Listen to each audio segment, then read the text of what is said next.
Hola, buenas tardes, ¿cómo están? Bienvenidos a mi canal. Esta semana les traigo otra introducción a una obra de literatura clásica japonesa del autor Ueda Akinari. Acá en el video ya tenemos una introducción a la que es tal vez su obra más conocida, el Ugetsu Monogatari. Pueden verla acá en el link, el video de esta suerte de colección de historias no necesariamente de fantasmas, pero digamos de seres sobrenaturales. La obra que les traigo hoy día es considerada su obra póstuma, ya que no se vino a encontrar el texto hasta muchos años después de la muerte de Akinari, y por lo tanto también es considerado su último trabajo. Les estoy hablando de el Harusame Monogatari, o Cuentos de lluvia de primavera. Vámonos entonces con una introducción, podríamos decir, a la literatura del periodo Edo, al que pertenece el autor y por supuesto la obra. Recordemos que el periodo Edo va desde el 1603 al 1868. Por supuesto, como siempre, una pequeña biografía del autor, y después nos vamos con la revisión de la obra propiamente tal. Vámonos entonces con todo eso y más. Bien, comenzaremos hablando un poco del panorama literario del periodo Edo, este periodo largo y relativamente pacífico si se compara con los periodos anteriores, ya sea Kamakura, Muromachi, Azuchi Momoyama, los cuales fueron marcados por muchos conflictos bélicos, tanto externos como internos. Tuvimos, por ejemplo, el periodo de los estados guerreros, tuvimos también la unificación de Japón por los tres grandes unificadores,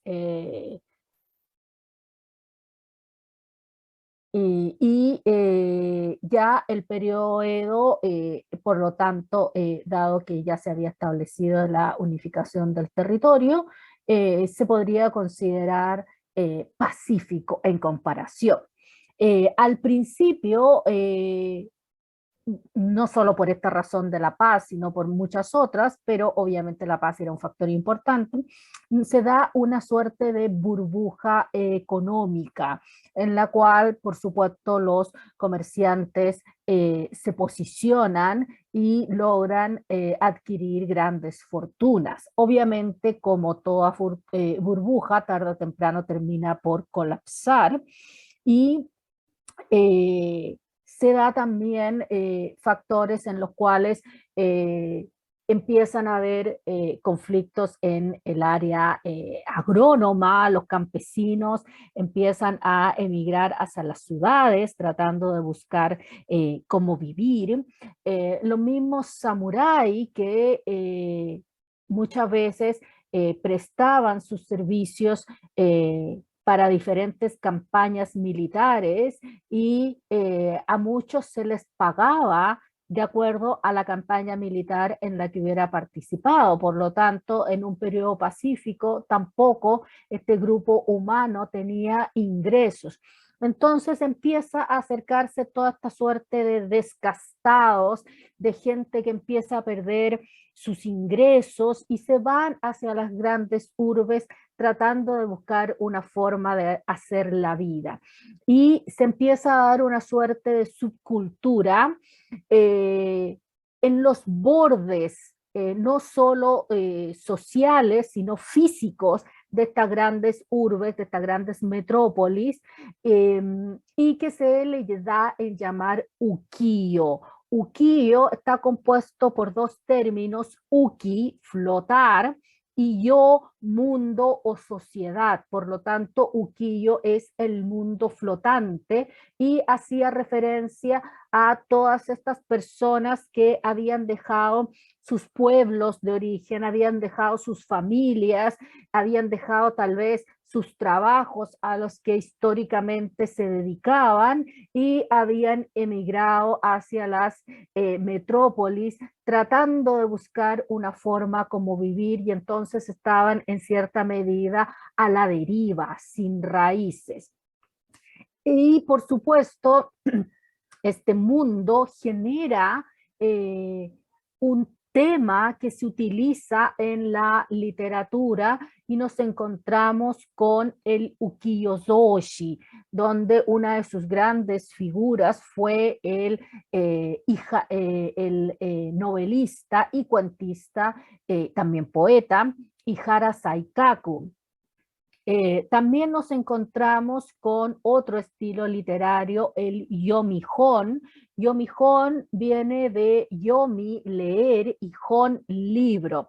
Puede sonar un poco extraño decir un libro para leer o un libro que se lee. A nosotros nos suena un poco obvio, pero el término se usaba como contraposición a los ehon, a los libros de ilustraciones, y describía un tipo de literatura que, si bien seguía teniendo algunas ilustraciones, estaba principalmente escrito en texto y por lo tanto se utilizaba a menudo para tratar temas más, podríamos decir, serios o académicos. Y acá encontramos como un excelente representante de este estilo a Ueda Akinari, el autor que nos convoca hoy día, con, por ejemplo, su obra más conocida, el Ugetsu Monogatari, que ya mencionamos anteriormente. Hay un video acá en el canal y lo pueden ver en el link que está en la descripción del video. También tenemos dentro de los estilos literarios del periodo Edo el Kokkeibon, o los textos cómicos, donde tenemos su representante más famoso, el Tokaido Chu Hisaguri-ge de Jippen Shaiku, que habla sobre las aventuras y desventuras de dos pícaros, dos pillos que hacen el viaje por el Tokaido, de ahí viene el nombre de la obra, esta vía principal que unía a las metrópolis de Edo y Kioto. Como mencionamos anteriormente, también tenemos los ejón. Los es pintura y jón, libro, por lo tanto son libros de ilustraciones, libros que tenían principalmente imágenes que acompañaban los textos. No eran en la época, como es en la actualidad, libros con un público infantil, sino que eran pensados para un público adulto. Acá encontramos, por ejemplo, de Ryutei Tanehiko, el Mise Murasake Inaka Genji, que es una parodia de el Genji Monogatari, en el cual Ryutei Tanehiko aportaba con el texto y las ilustraciones corrían a cargo de Utagawa Kunizawa. Otro concepto importante a tener en cuenta cuando hablamos de la figura de Ueda Akinari es el movimiento del Kokugaku, o de los llamados estudios nacionales. Este es un movimiento académico que nace en el periodo Edo y que básicamente quería que Japón volviera a la gloria, a la grandeza de antaño. Y dentro de este movimiento habían dos posiciones bastante extremas de sus, en cierta medida, fundadores, Motoori Norinaga y Ueda Akinari. Motoori Norinaga, que al final terminó siendo la figura más representativa de este movimiento, postulaba de que si quería devolvérsele a Japón su grandeza, había que enfocarse en las obras propiamente japonesas, olvidando un poco, como que nunca hubiera existido, la influencia china. Por ejemplo, una de las obras más representativas de Norinaga es el Kojiki Ken, que es una suerte de versión o edición comentada de el Kojiki. También hizo una de el Genji Monogatari. Por otra parte, Ueda Akinari postulaba de que efectivamente Japón tenía un pasado glorioso, grandioso, pero porque era parte de una suerte de evolución en la cual había recibido influencia de esta cultura mucho más antigua, de esta cultura milenaria que era la China. Y que por lo tanto no se podía excluir a Japón del contexto asiático, por ponerlo en términos más contemporáneos. Hablemos ahora entonces un poquito más del autor que nos convoca hoy día. Akinari nace en Osaka en 1734 y fallece en Kioto en 1809. Sus obras más conocidas son el Ugetsu Monogatari y el Harusame Monogatari, que es del que vamos a hablar hoy día. Ueda Akinari no se dedicó exclusivamente al mundo literario, sino que también ejerció durante 13 años la profesión de medicina. Se casó ya en un momento en su ancianidad, pierde la vista de un ojo, del ojo izquierdo. De hecho, hay una historia dentro de los que vamos a ver hoy día que trata de un protagonista, es decir, un personaje que tiene un solo ojo. Su esposa se retira a la vida religiosa y por lo tanto Akinari termina su vida viviendo en Nanzenji, en templo budista en Kioto. Vámonos ahora entonces a ver la estructura de este Harusame Monogatari.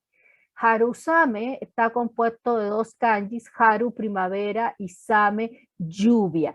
El Harusame, esta lluvia primaveral, es una lluvia corta, repentina, y en cierta medida podemos imaginar que estas gotas de esta lluvia que nos sorprende son estos distintos relatos. Vienen 10 cuentos, bueno, no todos son cuentos propiamente tal, muy distintos unos del otro, tanto en los temas que tratan, en las inspiraciones que tienen, en el tipo de personaje, en la forma como son abordados y también en la extensión. Tenemos algunos muy, muy cortos, como el enaltecimiento de la poesía, que son apenas unas 5 páginas, y tenemos otros más largos que son como unas 50, así que va ahí variando. Vamos ahora a hablar brevemente de qué se tratan cada uno de estos 10 historias. Primero tenemos Chica Tavira, que lo podríamos clasificar como un cuento histórico, histórico más que nada porque utiliza figuras históricas, está traducido como la tela ensangrentada, y utiliza como figura central a uno de los emperadores japoneses, el emperador Heisei, y a medida que él va interactuando con otros personajes históricos, sus hermanos, por ejemplo, y otros nobles, Ueda lo utiliza para ejemplificar valores positivos y negativos. También esta contraposición que a él le parecía muy importante entre el budismo, viéndolo como una influencia positiva en Japón, y el confucianismo, que según Akinari no había sido tan positivo. La segunda historia, y que en cierta medida podría ser una continuación o una segunda parte de la primera, tenemos Amatsu Otome, o las doncellas celestiales.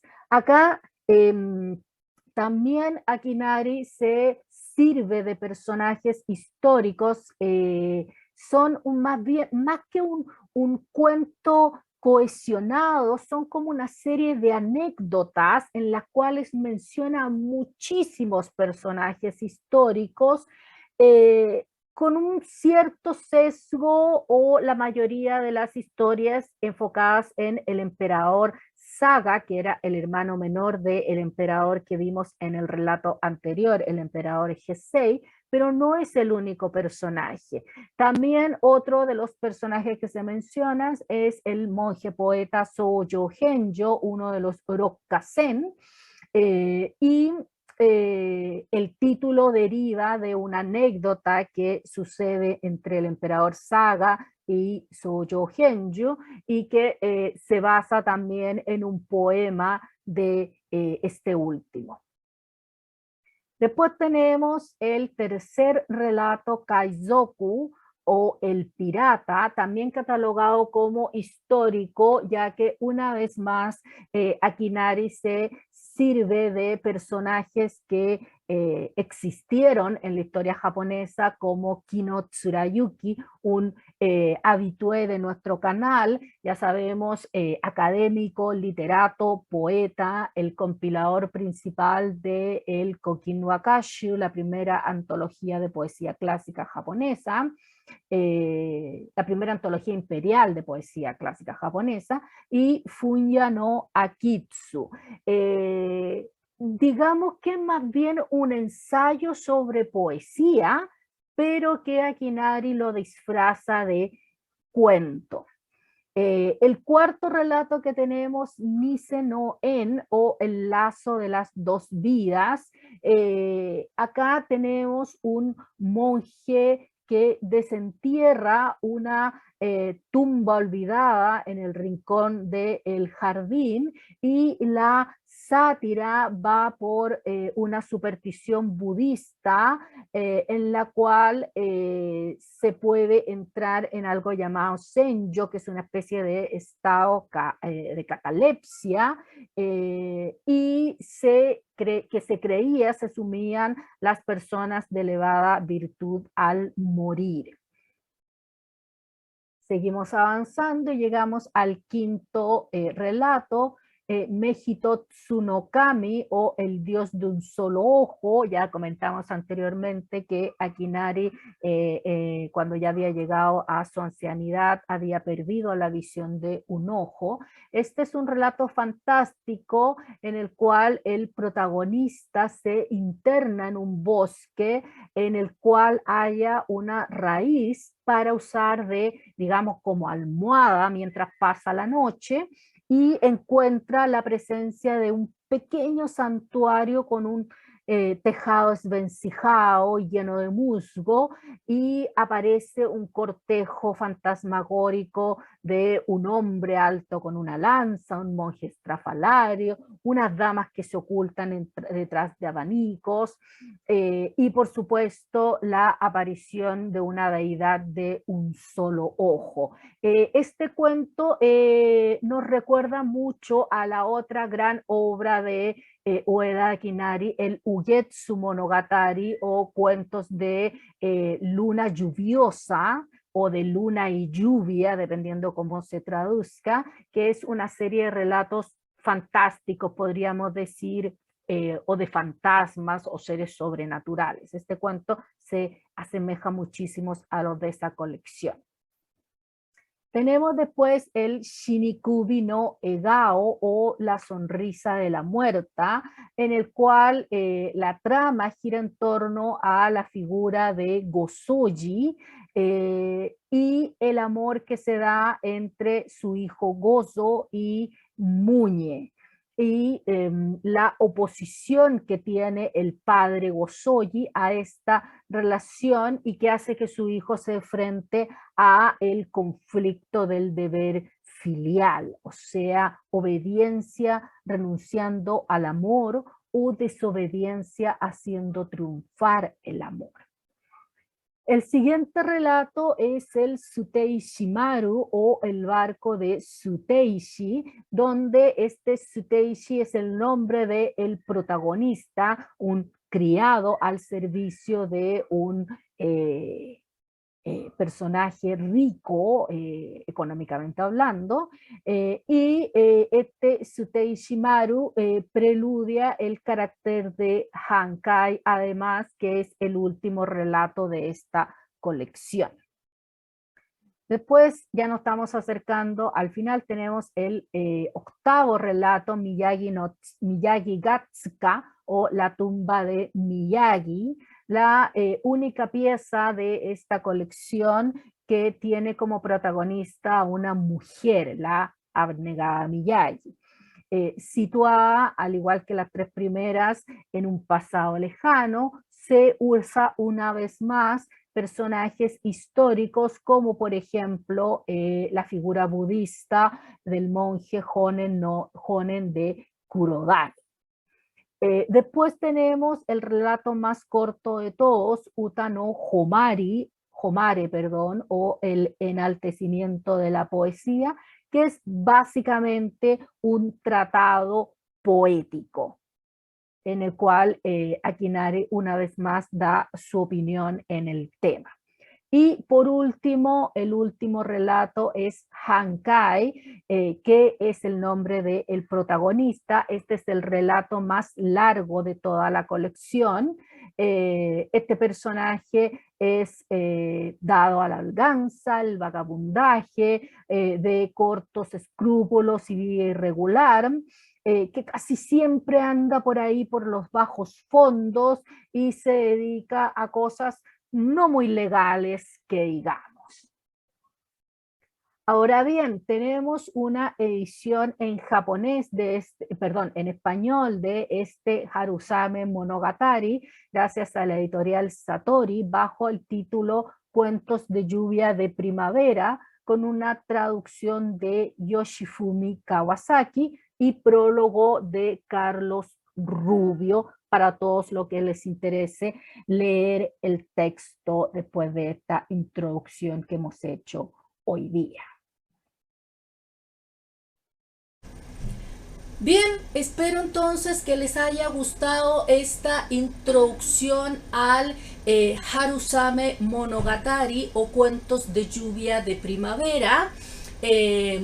Ahora les permite, por supuesto, tener una visión más global de lo que es la literatura del periodo Edo, y también podríamos decir, overview de la obra, para que ustedes sepan de qué se trata, y después, por supuesto, si les interesa, puedan profundizar más ya leyendo la traducción que les contamos aquí, que existe en idioma español. Bueno, me despido entonces con esto por esta semana, recordándoles que le den like al video, que se suscriban al canal si es que todavía no lo han hecho, y le den clic también a la campanita de las notificaciones para que no se pierdan ningún nuevo contenido, y por supuesto que compartan este o cualquier otro video del canal que les guste con todos quienes ustedes crean les pueda interesar. Me despido entonces por esta semana, deseándoles a todos que estén muy bien, y nos vemos el próximo martes con un nuevo video. Bye bye.